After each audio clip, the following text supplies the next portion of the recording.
자, 이번 시간에는 디지털 데이터의 암호화에 대해서 알아보도록 하겠습니다. 학습 목표를 한번 여러분도 살펴보시게 되면 디지털 데이터의 암호화의 개념과 이 암호화의 개념을 이해를 하시고 암호화와 복호화 과정이 어떻게 되는지 여러분들이 설명할 수 있어야 되겠습니다. 자, 두 번째로는 데이터 암호화 활용 사례로 암호화의 중요성과 필요성을 이해할 수 있어야 하겠습니다.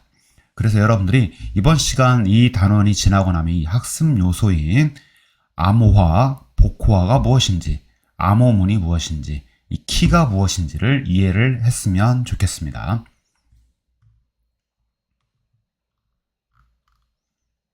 디지털 암호화의 이해. 자, 디지털 암호화라는 게 무엇인지 살펴보도록 하겠습니다. 암호화라는 것은 고난이 없는 사람이 데이터를 알아볼 수 없게 하는 변환 기술을 우리는 암호화라고 할 수 있겠죠. 자, 암호화에는 평문이다, 암호문이다 이런 부분이 사용이 되는데 우리가 평문을 암호문으로 바꾸는 과정을 무슨 과정이라고 하는 거죠? 암호화 과정이라고 하는 겁니다. 암호문을 평문으로 복원하는 과정, 이것을 복호화 과정이라고 우리가 할 수 있습니다. 즉 평문을 암호문으로 바꾸는 것을 무슨 과정? 암호화 과정. 암호문을 평문으로 바꾸는 것은 복호화 과정이라고 할 수 있다.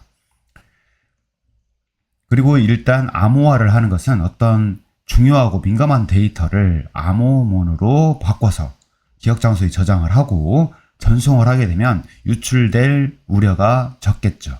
이런 데이터를 효율적으로 관리하고 보호할 수 있다라는 게 데이터 암호화의 장점이 되겠습니다. 자, 암호화는 보안 위험을 줄이고 데이터 유출로 인한 복구에 소요되는 컴퓨팅 자원을 절약할 수 있다.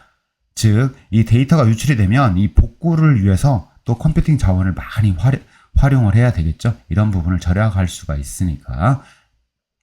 또는 이 측면뿐만 아니고 개인 정보가 유출됐을 때 우려되는 여러 가지 상황을 막을 수 있는 장점이 되겠습니다.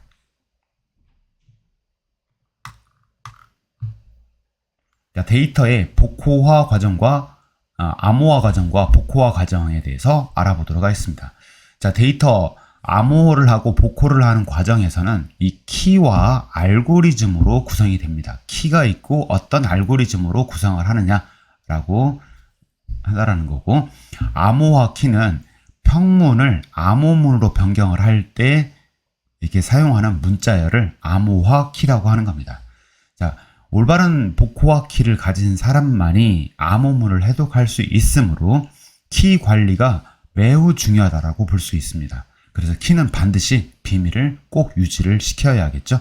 자, 밑에서 보게 되면 어떤 비밀번호가 있습니다. 이거 평문이겠죠. 이 평문을 암호화 키로 암호화를 거치게 되면 암호문이 되겠죠. 자, 그리고 이 암호문이 됐을 때 다른 사람이 이거를 보게 되면 무슨 말인지 전혀 이해를 못하게 됩니다. 그래서 비밀번호가 유출이 되지 않는 거겠죠. 자, 받는 사람이 복호화 키가 있으면 복호화 키로 이 복호화를 거치게 되게 되면 이 암호문이 평문으로 이렇게 번역이 되겠죠. 다시 복호가 되겠죠. 복구가 되겠죠. 이렇게 하는 과정이 되는 거고, 이 과정에서 나오는 용어들이 있었죠. 이런 키, 암호화 키, 복호화 키, 그 다음에 평문을 암호문으로 바꾸는 것을 암호화 과정, 그 다음에 암호문을 평문으로 바꾸는 것은 복호화 과정이라고 할 수 있다라는 부분 이해할 수 있도록 하시기 바랍니다.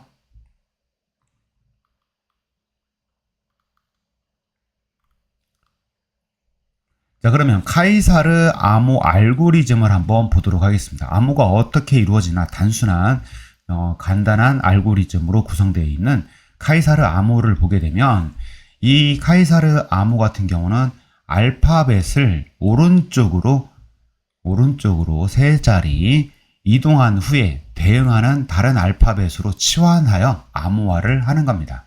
자, 복호화 과정은 키 값을 반대만큼 이동을 시키면 바로 복호가 가능하겠죠.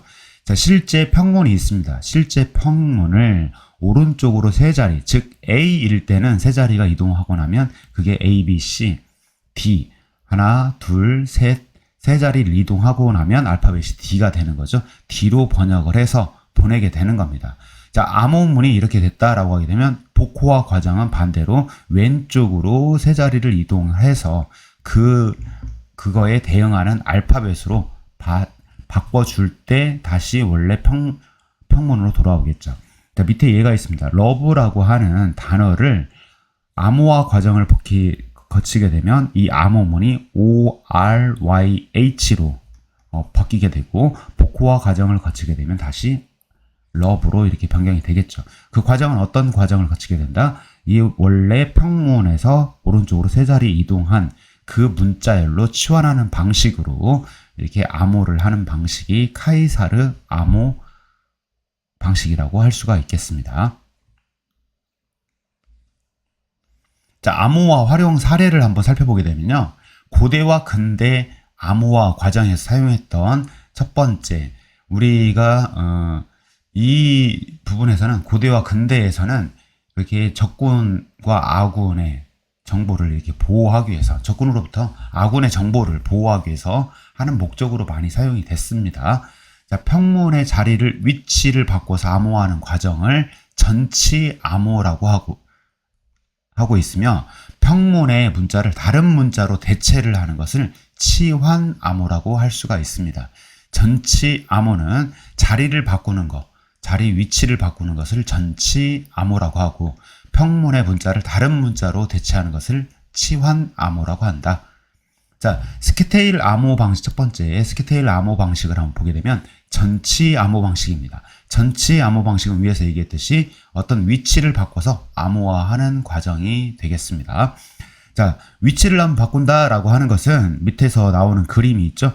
우리가 어떤 암호문을 쭉 기록을 하게 됩니다. 어떤 길게 돼 있는 부분에다가 어떤 암호문을 쭉 기록을 해놓고 이 나무 막대기에 쭉 말아 놓는 거예요. 말아 놓게 되면 실제로 이 암호화되어 있는 부분은 읽을 수가 없습니다. 우리가 해독이 안 되고 어떤 의미인지를 잘 모르는데, 나무 막대에 감아놓고 이쪽 옆으로 가로로 쭉 되어 있는 것을 보게 되면 하나의 문장이 완성이 되는 겁니다. 그래서 이 나무 막대의 규격이나 이런 부분, 그 부분 쓰는 이 띠의 둘레나 이런 부분도 딱 정해져 있어서 거기에 써놓고 다시 암호를 하고 암호를 푸는 과정이 바로 스키테일 암호 방식이 되겠습니다. 자, 두 번째는 카이사르 암호. 앞에서도 설명이 됐었죠. 카이사르 암호인데 키값을 평행 이동을 해서 그 문자에 해당되는 것으로 치환하는 방식으로, 그래서 이 치환 암호 방식이죠. 그 글자를 다른 그 키로 이렇게 바꾼다라고 해서 치환 방식이고, 암호문을 키값만큼 반대로 평행 이동을 하게 되면 복호화 과정을 할 수 있습니다. 앞에서 했듯이 시크릿 부분을 번역을 해보면 암호문이 이렇게 나오게 되고, 다시 자리를 이동을 하게 되면 반대 방향으로 평행 이동하게 되면 이게 다시 평문으로 바뀌는 방식이 카이사르 암호 방식, 대표적인 치환 암호 방식이다. 자, 위에서 봤듯이 대표적으로 이 스키테일 방식은 무슨 방식이다? 여기 전치 암호 방식이고, 그 다음에 치환 암호 방식의 대표적인 예는 뭐라고 그랬죠? 여기 카이사르 암호 방식이다 라는 거 알 수 있도록 하시기 바랍니다.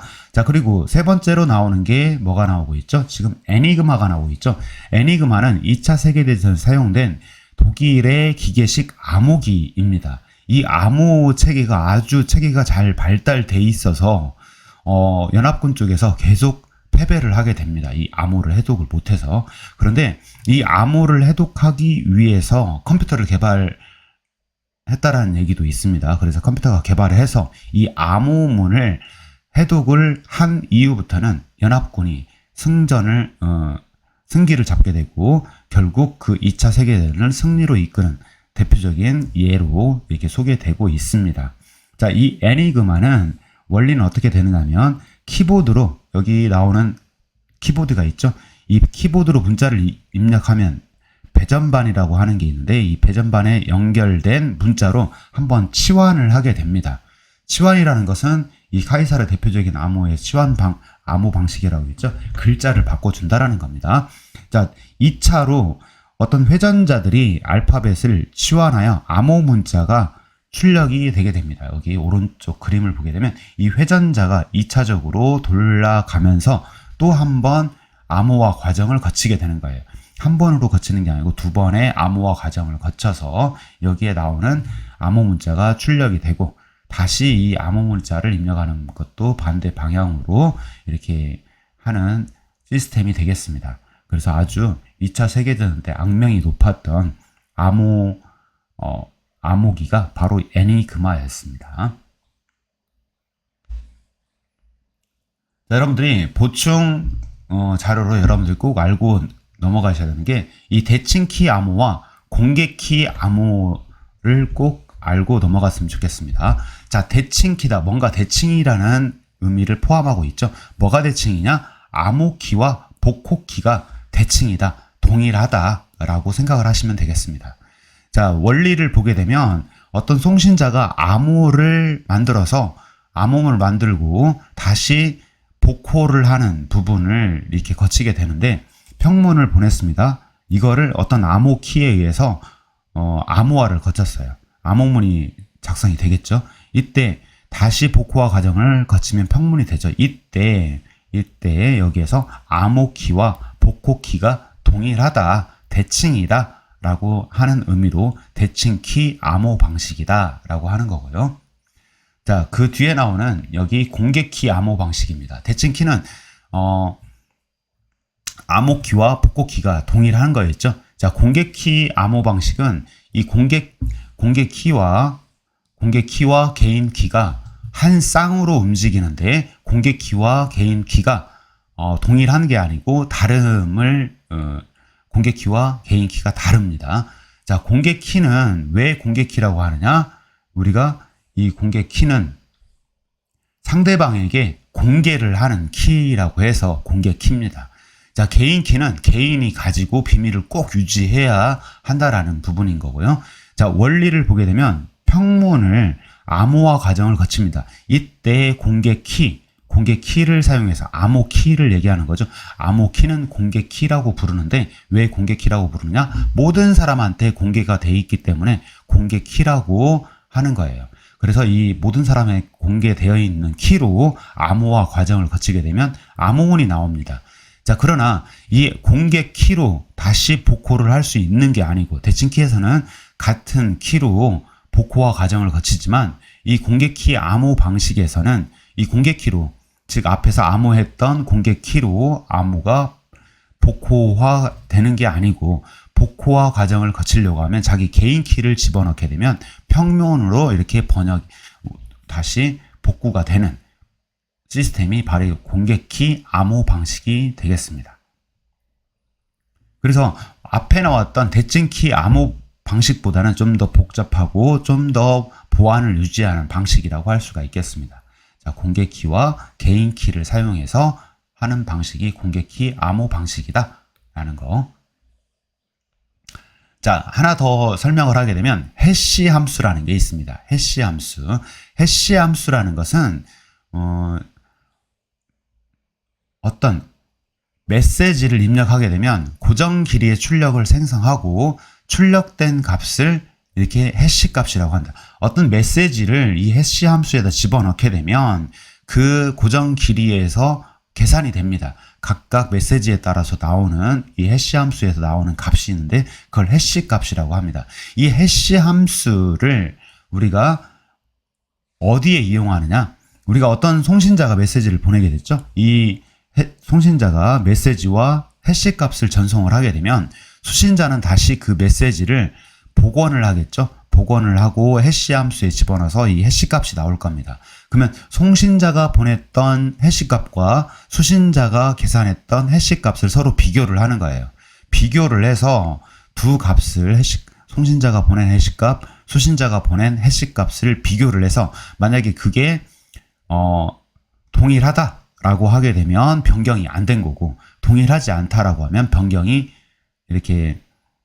됐다라고 볼 수가 있겠습니다. 그래서 그게 동일하다라고 하면 변경이 안 된 거고 동일하지 않다라고 하면 어딘가에서 이 데이터가 위조나 변조가 됐다. 누군가가 손을 댔다라는 얘기가 되겠죠. 그래서 이 해시 함수는 어디에 많이 사용이 되냐? 데이터의 변경 여부를 확인할 때 사용하는 함수가 바로 해시 함수라고 생각하시면 되겠습니다. 자, 현대 암호화 방식에 대해서 알아보게 되면은 첫 번째 패스워드 암호화 방식입니다. 자, 사용자가 패스워드를 만들고 패스워드를 서버에 저장을 할 때 이 패스워드가 서버에 그대로 저장이 되면 서버가 해킹이 됐을 때 우려가 되겠죠. 자, 그래서 이 패스워드를 그대로 저장하지 않고 조금 전에 얘기했던 해시 함수 있죠. 해시 함수로 암호화를 시켜서 그 패스워드를 저장하는 방식이 패스워드 암호화 방식입니다. 좀 더 보안이 강화가 된 방식이 되겠죠. 자, 해시 함수는 암호화만 가능하기 때문에 암호화된 패스워드가 유출이 되어도 패스워드를 복원할 수 없다라는 점이 있습니다. 자, 그래서 여기에 그림에서 보게 되면 내가 어떤 비밀번호를 입력하게 되면 해시 함수를 통해서 해시 값이 만들어지게 되고 이 해시 값을 서버에 저장을 하게 됩니다. 그래서 우리가 이 해시 값이 유출이 되더라도 처음에 입력했던 이 비밀번호가 유출되지는 않죠. 이 해시 값을 해시 함수에 집어넣으면 다시 비밀번호가 만들어지는 과정은 비밀번호가 만들어지지 않는다라는 거예요. 위에서 지금 설명이 되고 있는 게 해시 함수는 암호화만 가능하기 때문에 암호화된 패스워드가 유출이 돼도 패스워드는 복원할 수 없다라는 점이 뭐냐면 우리가 비밀번호를 해시 함수에 집어넣으면 해시 값이 나오는데 해시 값을 해시 함수에 집어넣으면 비밀번호가 다시 나오지는 않는다. 이렇게 이해를 하시면 되겠습니다. 자, 그래서 즉 이 패스워드 암호화 방식은 뭘 방지할 수 있다? 자기가 여기 서버가 해킹이 됐다고 하더라도 이 해시화되어 있는 패스워드를 통해서 비밀번호를 알아낼 수는 없는 그런 부분을 보안을 강화를 한 방식이다 라고 이해를 하시면 되겠습니다. 자, 두 번째는 디지털 서명에 대해서 알아보도록 하겠습니다. 자, 디지털 서명은 여기 공개키 알고리즘 활용해서 공개키 알고리즘 앞부분에서 소개가 됐었죠. 공개키와 개인키를 사용을 한다라는 부분을 활용해서 송신자의 신원을 증명하는 방법을 우리가 디지털 서명이라고 하는 겁니다. 자, 디지털 서명은 송신자의 개인키로 원문의 해시 값을 암호하여 송신자의 서명을 만든다라는 겁니다. 여기서 보게 되면 송신자는 개인키와 공개키가 있는데 이 개인키를 통해서 이렇게 해시값이 만들어지면 개인키를 통해서 어떤 디지털 서명을 만들게 됩니다. 그리고 보내게 되면 수신된 쪽에서는 수신자는 공개키를 이용해서 서명된 서명을 복원을 하고 검증하는 과정을 거쳐서 이 공개키 알고리즘과 키 사용이 반대가 됩니다. 즉 수신자에서는 수신된 서명이 있으면 이 해시 값을 뭘 통해서 공개키를 통해서 복호화 과정을 거친다라는 거예요. 그러면 이 해시 값과 수신된 서명이 된 해시 값 그리고 이 나온 것과 수신된 메시지 수신된 서명이죠. 수신된 서명 다시 한번 정리하면 수신된 서명을 해시 값에 집어넣어서 나온 값과 수신된 메시지를 에서 가지고 있는 해시 값을 비교를 하게 되면 이게 실제 그 사람의 신원이 맞는지 안 맞는지 증명하는 방식이 디지털 서명이 되겠습니다. 자, 그래서 디지털 서명은 공개키 알고리즘과 키 사용이 반대다. 어떻게 반대냐? 처음에 송신자가 보낼 때 여기에 암호화를 할 때는 개인키를 사용하고 복호화 과정을 거칠 때는 공개키를 사용한다. 공개키 알고리즘은 반대였죠. 어떤 송신자가 보낼 때는 공개키를 사용하고 수신자가 받을 때는 개인키를 사용하는 게 반대 개념이라고 생각하시면 되겠습니다.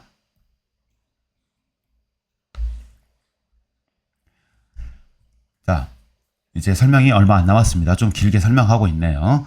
자, 세 번째, 안전한 데이터 통신 HTTPS 암호화 방식이라고 보게 되면 우리가 웹브라우저를 통해서 우리가 인터넷을 통해서 웹브라우저라는 것은 우리가 웹페이지를 보여주는 프로그램을 웹브라우저라고 하는 거죠. 그래서 웹브라우저와 웹사이트 간의 데이터를 주고받을 때 우리가 이 웹브라우저에서 어떤 내용을 입력해라, 비밀번호 입력해라 이런 부분을 데이터를 입력하고 나면 그 데이터가 이렇게 서버로 갔다가 다시 서버에서 어떤 반응이 오겠죠. 이렇게 주고받을 때 데이터를 암호화하고 안전하게 통신하는 방식이 HTTPS 암호화 방식이라고 생각하시면 되겠습니다. 자, 공개키 암호화로 우리가 외부 인증기관에서 인증한 웹사이트인지 아닌지 확인을 하고 전송하는 데이터가 대칭키 암호화로 암호화돼서 통신을 이렇게 하게 됩니다. 그래서 좀 더 보안이 강화되어 있는 방식이 HTTPS 암호화다. 우리 웹 브라우저와 웹사이트 간의 데이터를 주고받을 때 이런 암호화를 거치면 좋다. 그래서 안전한 웹사이트를 위해서는 사이트 주소가 HTTPS로 시작하는지 확인하는 게 중요합니다. 요즘 보안이 강화되어 있어서 HTTPS로 많이 사용이 되고 HTTPS는 밑에서 보는 것처럼 좀 더 이렇게 안전한 사이트입니다 라는 메시지가 나오고 기존에 이 HTTPS 암호화 방식이 사용이 되지 않을 때는 위에서 나오는 것처럼 HTTP // 두 개, 그 다음에 웹사이트 주소를 적어주는 방식이었습니다. 이것은 좀 IP나 패스워드가 무방비로 노출되는 방식이지만 우리가 위에서 알아본 것처럼 공개키 암호 방식을 사용하고 공개키나 대칭키 암호화로 서로 주고받고 그 다음에 좀 더 안전성을 확보할 수 있는, 그리고 여기 외부 인증기관에서 인정한 웹사이트로 인증을 받고 하기 때문에 이 HTTPS는 우리가 웹사이트 간의 데이터를 주고받을 때 안전성이 좀 더 확보된 암호화 방식이다 라는 것을 여러분들이 알고 계셨으면 좋겠습니다.